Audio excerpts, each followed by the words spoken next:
என்றால் வேலவன் ஸ்டோர்ஸ் தான். பண்டிகை என்றால் வேலவன் ஸ்டோர்ஸ் தான். விழா காலங்கள் எல்லாம் வேலவன் ஸ்டோர்ஸோடு. வேண்டுமென்றே திட்டமிட்டு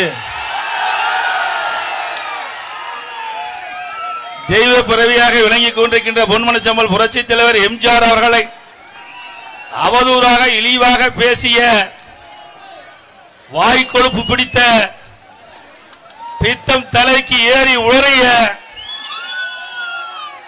ராஜாவை எம்பி கண்டித்து நடக்கின்ற ஆர்ப்பாட்டம். தெய்வ பிறவி பொன்மனச்சம்பல் புரட்சி தலைவர் எம்ஜிஆர் அவர்கள் இந்த இயக்கத்தை நிறுவன தலைவர் கோடான கோடி தமிழ் மக்களை வாழ வைத்த தெய்வம் பொன்மனச்சம்பல் புரட்சி தலைவர் எம்ஜிஆர் அவர்கள்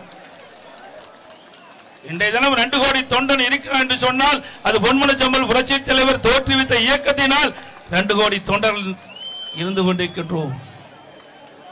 என்னை போன்றவர்கள் முன்னிலே பேசுவோம் என்று சொன்னால் அது பொன்மனச்சம்பல் புரட்சி தலைவர் எம்ஜிஆர் என்ற மாமனிதர் உருவாக்கிய கட்சி இருந்த காரணத்தினாலே. இங்கே மேடையிலே வீட்டிருக்கின்ற பொறுப்பாளர்கள், இந்த வீதியே நிரம்பி குலுங்கிக் கொண்டிருக்கின்ற மக்கள் அத்தனை பேரும் ஒருங்கிணைத்த தலைவர் நம்முடைய பொன்மனச்சம்பல் புரட்சி தலைவர் எம்ஜிஆர் அவர்கள். மக்கள் செல்வாக்கு பெற்ற தலைவர், மக்களுக்காக வாழ்ந்து மறைந்த தலைவர் நம்முடைய தலைவர் பொன்மனச்சம்பல் புரட்சி தலைவர் எம்ஜிஆர் அவர்கள். சில தலைவர்கள் இருக்கின்றார்கள் தன் மக்களுக்காக வாழ்ந்த தலைவர்கள். ஆனால் நம்முடைய தலைவர் பொன்மனச்சம்பல் புரட்சி தலைவர் எம்ஜிஆர் அவர்கள் நாட்டு மக்களுக்காக வாழ்ந்து மறைந்து ஒப்பற்ற தலைவர் பொன்மனச்சம்பல் புரட்சி தலைவர் எம்ஜிஆர் அவர்கள். அவர்களை பற்றி இழிவாக அவதூறாக பேசிய ராஜா அவர்களை கண்டித்துத்தான் இன்றைய தினம் இந்த ஆர்ப்பாட்டம். சிந்தித்து பாருங்கள். அவர் தெய்வ பிறவி, அவரை பேசுவதற்கு என்ன காரணம்? வேறு வழி இல்லை. அனைத்து இந்திய அண்ணா திராவிட முன்னேற்ற கழகம் மக்களிடத்திலே அபரிதமான வளர்ச்சியை பார்த்து பொறாமை கொண்டு அந்த பொறாமையின் உச்சிதான் நம்முடைய தலைவரை பற்றி விமர்சனம் செய்திருக்கின்றார். புரட்சி தலைவர் எம்ஜிஆர் அவர்கள் மறைந்து எத்தனை ஆண்டு காலம் ஆகிறது? இத்தனை ஆண்டு காலம் கழித்து பேசுவது என்று சொன்னால் அதற்கு காரணம் என்ன? நம்முடைய வளர்ச்சியை பொறுக்க முடியாத சில தீய சக்திகள் இன்றைக்கு விமர்சித்துக் கொண்டிருக்கின்றார்கள் நம்முடைய தலைவரை பற்றி. பொன்மனச்சம்பல் புரட்சி தலைவர் எம்ஜிஆர் இந்த இயக்கத்தை உருவாக்கின்ற பொழுதே சொன்னார், தீய சக்தி திமுகவை வேரோடு பூண்டோடு அழிக்க வேண்டும் என்று சொன்னார்.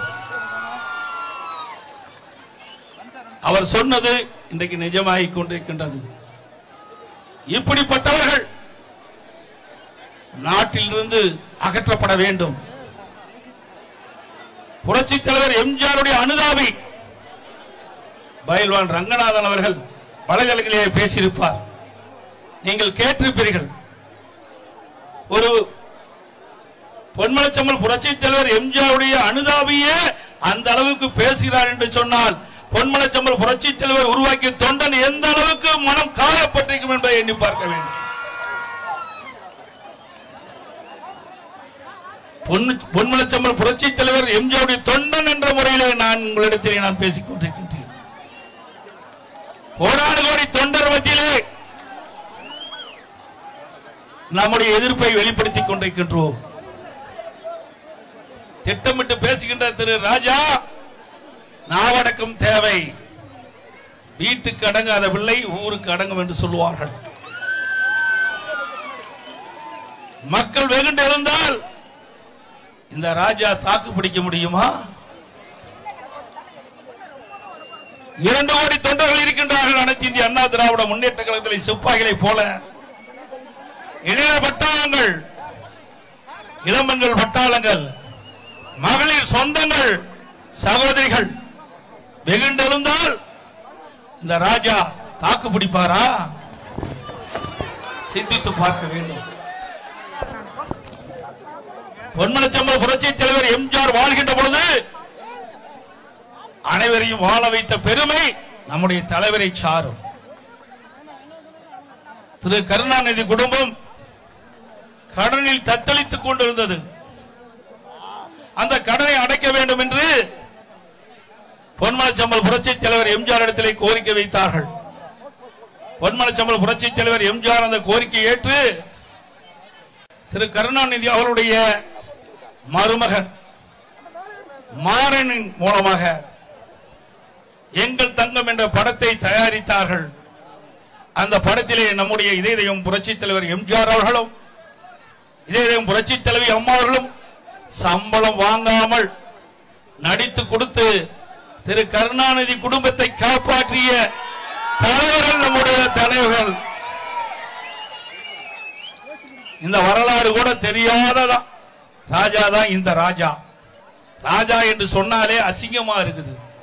ராஜா என்று சொன்னால் அதற்கு பல்வேறு பொருள் இருக்கின்றன, அதற்கென்று ஒரு மரியாதை இருக்கின்றது. அந்த மரியாதை இழந்த மனிதன் தான் இந்த ஆண்டிமுத்து ராஜா. அதோட இந்த செய்தியை சொன்னதே ஆண்டிமுத்து ராஜாவுடைய தலைவர் என்று சொல்லிக் கொண்டிருக்கின்றாரே திரு கருணாநிதி அவர்கள். எங்கள் தங்கம் படம் 100 நாள் ஓடியது. அந்த நிகழ்ச்சியில பங்கு பெற்றுகின்ற பொழுது திரு கருணாநிதி அவர்கள் சொன்னது, திரு மாறன் அவர்கள் சொன்னது,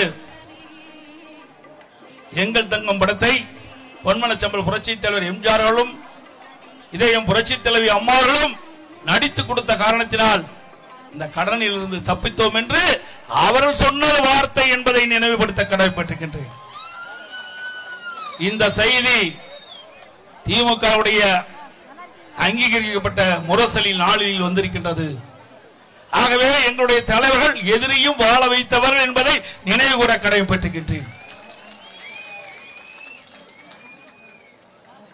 பொன்மனச்சம்பல் புரட்சி தலைவர் எம்ஜிஆர் அவர்கள் 1967 ஆண்டு அவருடைய திருமுகத்தை காட்டிய காரணத்தினால்தான் லட்சக்கணக்கான வாக்குகள் விழுந்து திமுக ஆட்சிக்கு வந்தது என்பதையும் இந்த நேரத்திலே நினைவு கொள்ள வேண்டும். அது மட்டுமல்ல, இன்றைக்கு திராவிட முன்னேற்ற கழகத்தினுடைய பொதுச் செயலாளர் இருக்கின்ற அண்ணன் துரைமுருகன் அவர்கள் ஒரு செய்தியிலே குறிப்பிட்டார், என்னை வாழ வைத்த தெய்வம் புரட்சி தலைவர் எம்ஜிஆர் என்று. அந்த பெருமைக்குரியவர் நம்முடைய தலைவர் பொன்மனச்சம்பல் புரட்சி தலைவர் எம்ஜிஆர் என்பதையும் இந்த நேரத்திலே தெரிவிக்க விரும்புகின்றேன். இந்த ராஜா எப்பேற்பட்டவர் என்பதை நாட்டு மக்கள் அறிந்து கொள்ள வேண்டும். இங்க கொடி பறக்குது பாத்தீங்களா? கொடி பறக்குது இல்ல? ஆட்டாதப்பா, ஆட்டாத கொடி ஆட்டாதப்பா. கொடி ஆட்டாமலே பறக்குது இல்ல? பறக்குதா இல்லீங்களா? இது எதனால பறக்குது? காற்றுனால பறக்குது.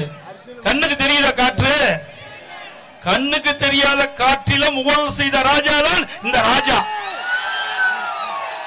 2G ஸ்பெக்ட்ரா ஊழல்ல 1,73,000 கோடி கொள்ளையடித்த ராஜா நம்முடைய தலைவரை பார்த்து பேசுறார். விஞ்ஞான முறையிலே ஊழல் செய்கின்ற கட்சி திமுக கட்சி. கண்ணுக்கு தெரியாத காற்றிலும் ஊழல் புரிந்த ராஜா எங்கள் தலைவரை பற்றி பேசுவதற்கு அருகதை கிடையாது என்பதை நேரத்திலே தெரிவிக்க விரும்புகின்றேன். யாகாவராயினும் நாகாக்கா காவாக்கால், காவாக்கால் சோகாப்பார் சொல்லி இழுக்கப்பட்டு என்று 2000 ஆண்டுகளுக்கு முன்னே ஐயன் திருவள்ளுவர் அழகாக சொல்லிவிட்டு போயிருக்கிறார். ஆகவே திரு ராஜா இனியாவது உழறுவதை விட்டுவிட்டு நாட்டிற்காக உழைத்த தேசிய தலைவர்களை விமர்சனம் செய்துவிட்டு நல்லதை பேசி பாருங்கள்.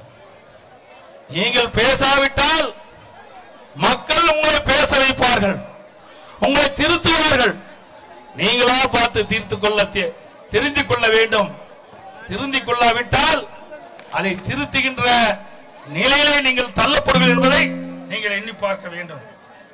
அதோடு இந்த வருகின்ற நாடாளுமன்ற தேர்தலிலே நீலகிரி நாடாளுமன்றத்திலே ராசா எம்பி போட்டியிடுவார். பொன்மனச்சம்பல் புரட்சி தலைவர் எம்ஜிஆர் அவர்களை அவதூறாக இழிவாக பேசிய இந்த ராஜாவுக்கு டெபாசிட் இழக்க செய்ய வேண்டும். பொன்மனச்சம்பல் புரட்சி தலைவர் எம்ஜிஆரை பற்றி விமர்சனம் செய்தால் இதுதான் தண்டனை என்பதை அவர் உணர வேண்டும். இங்கே வந்திருக்கின்ற அத்தனை கழக நிர்வாகிகள், தொண்டர்கள், பொதுமக்கள் அத்தனை பேரும் நாம் தெய்வமாக வணங்கி கொண்டிருக்கின்ற பொன்மனச்சம்பல் புரட்சி தலைவர் எம்ஜிஆரை எவ்வாறு விமர்சனம் செய்தாலும் இதுதான் தண்டனை என்பதை இந்த நாட்டுக்கு உணர்த்த வேண்டும். அதோடு வருகின்ற நாடாளுமன்ற தேர்தல் தமிழ்நாட்டிலே 39, பாண்டிச்சேரி 1, 40 நாடாளுமன்றம். 40 நாடாளுமன்றத்திலே நம்முடைய கழக தொண்டர்கள், நிர்வாகிகள், பொதுமக்கள் ஒத்துழைப்போடு, கூட்டணி கட்சி நிர்வாகிகள், தொண்டர்கள் ஒத்துழைப்போடு மிகப்பெரிய வெற்றியை குவிக்க பாடுபட வேண்டும். நாட்களும் நமது என்பதை எண்ணி உழைக்க வேண்டும். இரவு பகல் வாராமல் உழைக்க வேண்டும். நாம் போட்ட திட்டங்களை மக்களுக்கு எடுத்து சொல்லி நமக்கு ஆதரவை திரட்ட வேண்டும் என்று சொல்லி மிக எழுச்சியாக வெயிலையும் பொருட்படுத்தாமல் நம்முடைய தெய்வ பிரவி புரட்சித் தலைவர் எம்ஜிஆர் அவர்களை விமர்சனம் செய்தவரை தட்டி கேட்க 2 கோடி தொண்டர்கள் இருக்கின்றார் என்பதை நினைவு கூறும் வகையில் அற்புதமான இந்த ஆர்ப்பாட்ட நிகழ்ச்சியில பங்கு பெற்ற அனைத்து நல்ல உள்ளங்களுக்கும் நன்றி தெரிவித்து இந்த நிகழ்ச்சியை சீரோடும் சிறப்போடும் நடத்திய மாவட்ட செயலாளர் அருண்குமார் அவர்களுக்கும், அதை முன்னிருந்து நடத்திய அறிவுச்சாளர் SP வேலுமணி அவர்களுக்கும், அண்ணன் பொள்ளாச்சி ஜெயராமன் அவர்களுக்கும், மற்றும் மாவட்ட செயலாளர்கள் அம்மன் அர்ஜுன் அவர்களுக்கும், நீலகிரி மாவட்ட செயலாளர் அவர்களுக்கும், அனைத்து சட்டமன்ற உறுப்பினர்களுக்கும், அங்கே சிறலாக திறந்த மாவட்ட செயலாளர் அறிவிச்ச உடம்புப்பட்ட ராதாகிருஷ்ணன் அவர்களுக்கும், கபிச்சி அவர்களுக்கும், மகேந்திரன் மாவட்ட செயலாளர் அவர்களுக்கும், அண்ணன் இந்த நிகழ்ச்சியில் பங்கு பெற்ற மூத்த கழக நிர்வாகிகள் அண்ணன் செங்கோட்டை அவர்களுக்கும், அண்ணன் பி தனபால் அவர்களுக்கும், சட்டமன்ற உறுப்பினர்களுக்கும், முன்னாள் நாடாளுமன்றங்களுக்கும், முன்னாள் சட்டப்பேரவை உறுப்பினர்களுக்கும், வரி தந்து இந்த கூட்டத்தை சிறப்பித்த அனைத்து கழக முன்னோடி நிர்வாகிகளுக்கும், கழக உடன்பிறப்புகளுக்கும், பொதுமக்களுக்கும் நன்றி தெரிவித்து விடுகின்றேன். நன்றி, வணக்கம்.